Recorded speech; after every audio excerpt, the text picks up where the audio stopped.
Hey guys, and welcome to the Working Money channel. So I'm getting off to a bit of a slow start today. As you guys know, this video is being posted this afternoon as opposed to this morning. I had a bit of a night last night, had some things to do this morning, so I'm just getting this video off the ground now. Let's take a look at the crypto market. So it's gone up a little bit. We're seeing a little bit of green in the crypto space. The market cap is up to 236.6 billion and Bitcoin dominance at 65.8%. Now Bitcoin's trading at 86.34, up 1.11%. Ethereum 186 up 1.76%, and XRP trading at just over 26%, actually 0.267 to be exact, up 1.45%. And guys, if you look on the chart here, this is Bitcoin on a daily. We're starting to see these candlesticks starting to move in the right direction. We're not seeing some definitive momentum shift in the trend as of yet. What we do need to see are obviously some green candlesticks, large green candlesticks, followed by some green volume, positive volume, changing the momentum of that trend. But over the last several days, we've only seen little sell-offs compared to these 3 days here for Bitcoin, at least, where we saw a large gain in Bitcoin price. So overall, if you distill that trend back down to like the weekly, you are still seeing that this overall trend seems to be moving higher. And, even if we go back out to the monthly, right, we're still seeing the Bitcoin trend on the monthly correcting in these last few months after we saw a huge shift and trend change moving upward for Bitcoin. So again, is this just a bit of a correction on the macro scale? And could the next few months see another huge boom for Bitcoin, perhaps even reaching the all-time high of 20,000 and maybe even surpassing it? It is indeed possible. XRP, of course, just continuing to follow the trend as well. Let me put XRP on the daily here. And nothing new here. We see XRP moving up a little bit. We see a little bit of a spike in volume, but essentially just beating to the beat of Bitcoin. And guys, I saw this from AMB Crypto. Presidential candidate Andrew Yang vows to promote crypto legislation. So if this guy becomes the Democratic candidate, there could be a huge change in cryptocurrency regulation in the United States, which, as we all know, the United States needs right now. So in his latest blog post titled Regulating Technology Firms in the 21st Century, Yang wrote that the government needs to be forward-thinking and informed on the latest technological developments to keep pace with innovation. He added that without a base level of understanding, it's unreasonable to expect proper regulation of major tech firms or the drafting of legislation that addresses the critical technical issues. According to the Democratic candidate, legislators are blind to or completely unprepared to comprehend technological aspects of the cryptocurrency industry, and due to the unregulated nature, the marketplace has seen levels of fraud. He further said, other countries which are ahead of us on regulation are leading in this new marketplace and dictating the rules that we'll need to follow once we catch up. Cryptocurrencies and digital assets have quickly grown to represent a large amount of value and economic activity, outstripping government's response. A national framework for regulating these assets has failed to emerge, with several federal agencies claiming conflicting jurisdictions. So guys, Andrew Yang obviously bringing up a good point. If the United States doesn't decide on something sooner rather than later, they are going to be at the mercy of other countries' cryptocurrency rules, right? If all these other countries are going to work in a framework that they have already created and they are working together to create, the US is going to have to play ball using their rules as opposed to being one of the front runners in the space. So if Yang wins the 2020 election, he promised to promote legislation that provides clarity on cryptocurrency and digital asset market space by defining a token and distinguishing security from it. Yang affirmed that he will define which federal agencies have regulatory power over crypto digital asset space and provide protection for consumers. Additionally, tax implications of owning, selling, and trading digital assets will also be clarified.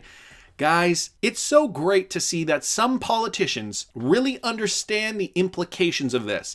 Whether you're a Republican or a Democrat or whatever, if you're in this space, you need a candidate like this to get things moving along, to see that ecosystem build, especially for a company like Ripple who just wants to get started with this thing, They're doing great in other countries, but in their native homeland, the United States of America, they are lagging behind. So if, and you know, I don't like making this about politics, so whether you're a Democrat or a Republican, I don't really care about that, but this guy understands it. Anyway, that's all I'm going to say about that. I saw this from the Daily Hodl. Ripple executive reveals $500 million strategy to bring XRP and crypto into the mainstream. So this from Ethan Beard's interview with Abra. He says that the company is implementing two strategies, one to reel in financial institutions, as we know, and the other to bring XRP to any person or company interested in utilizing digital assets. He goes on to say, and I quote, "I think one way to think about what we're building is we have almost a top-down strategy that is working directly with financial institutions,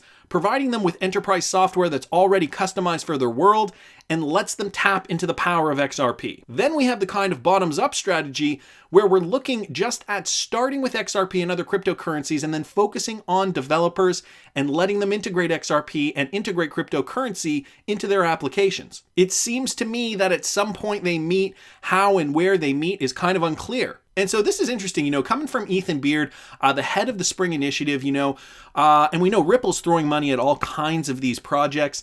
And I feel like it's almost like, you know, throwing aimlessly at a dartboard and, you know, hoping for a bullseye at some point. It might seem a little inefficient right now, but once you hit that bullseye, that could be your golden goose egg. So Ripple trying this, obviously still working on cross-border payments in the meantime. But Ethan Beard goes on to say it's not crazy to think that the vast majority of money should be in some way moving over cryptocurrency somewhere in the payment stack.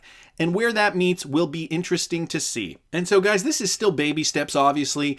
We know Ripple is in, you know, the first stages of making this happen, the first stages of moving money across borders seamlessly and instantly, and it's gonna take time, right? The ecosystem needs to build, more regulations need to come into place. You know, with presidential candidate Andrew Yang, this could be, you know, it could be a possibility that if he were to win the presidential election, could we see this move a lot faster along in 2020? It's a possibility. I'm not saying that that will happen, of course, but you know, all these pieces need to come together, obviously, in order to see this thrive, in order to see the market thrive, the cryptocurrency market, and more importantly, in order to see XRP find the real-world utility that it needs in order to gain value. Meanwhile, Santander has launched Ripple Power Payments in 6 new corridors. Yes, guys, 6 new corridors. Banking giant is still not utilizing XRP, so they are still using, from what I understand, the X-Current system. So Spanish banking giant Santander says it will soon expand its use of Ripple's cross-border payments platform. In a recent conference held by the Institute of International and European Affairs, Managing Director in Digital Investment Banking at Santander, John Whalen, talked about the company's efforts in blockchain. He says the company will bring its Ripple-powered payment platform called OnePayFX to all 10 of its major corridors in the near future. He says, and I quote, "We actually have a blockchain-based international payment system that's running on 4 of our corridors, so that's Brazil, Mexico, the UK, and Spain, and it'll soon be all 10. Instant transfers at very, very tight spreads, 30 basis points. It's a nice user experience. I use it myself. I sent money to the United States. It's available same day. Fantastic, and at a guaranteed rate, and that's what people want. People don't want the surprise of not knowing what their currency is going to convert to, how much somebody will get at the other end, right? With Ripple and XRP, you can do it instantly. You can lock in the rate. You can see exactly what you're going to get, and you're going to get it quickly. And just to remind you guys, Santander's executive chair, Anna Botin, said that OnePayFX is now powering more than half of Santander Group's FX payments. So with this new initiative that is already in place, we're actually covering 50% of all the FX payments that the Santander Group does annually. So we're starting to see this grow. Obviously, I'm sure they have some problems using XRP at the moment just because regulations are still unclear. So they are not utilizing XRP, although they do have their foot in the door. They, I'm sure, are raring and ready to go once they get the green light to use XRP in those corridors. I'm sure that'll happen sooner rather than later. And guys, I don't know if you've been following this on Twitter, the hashtag #SoldXRP. So some people are using this now to say that they are fed up with Ripple, they're fed up with XRP, and now they are selling their XRP. Well, I think that this is probably the most short-sighted crypto hashtag of 2019. I think it ranks in my top 3. Because if you're not ready to make millions, if you're too impatient, then you do not deserve to be rich. That's what I'm going to tell you guys. So if you actually sold your XRP because of the sold XRP hashtag, then you have not done any research. And guys, by the way, this is from XRP, that's XAREP on Twitter, at John SMI 13108865. He says again, XRP is the best digital asset with over 300 partnerships, with the most use cases and the best chance to gain the most. And you know, at a 30 cent or 27 cent price point right now, guys, doubling up ain't gonna be that hard to do. Let's put everything in perspective here, right? You put $1,000 into XRP at 30 cents, it going to 60 cents is very likely in a relatively short time span versus the same happening for Bitcoin. Bitcoin going to 16,000 from 8,000, I think realistically could take a longer amount of time, although we have seen Bitcoin move quite fast as well. Nevertheless, we got to remember, guys, there's use cases, and he brings up some infographics here. There's the Spring Initiative. Obviously, all these companies working within the XRP community to solve problems on the blockchain. And of course, guys, MoneyGram and all the partnerships they have. But you know what? This is just my opinion.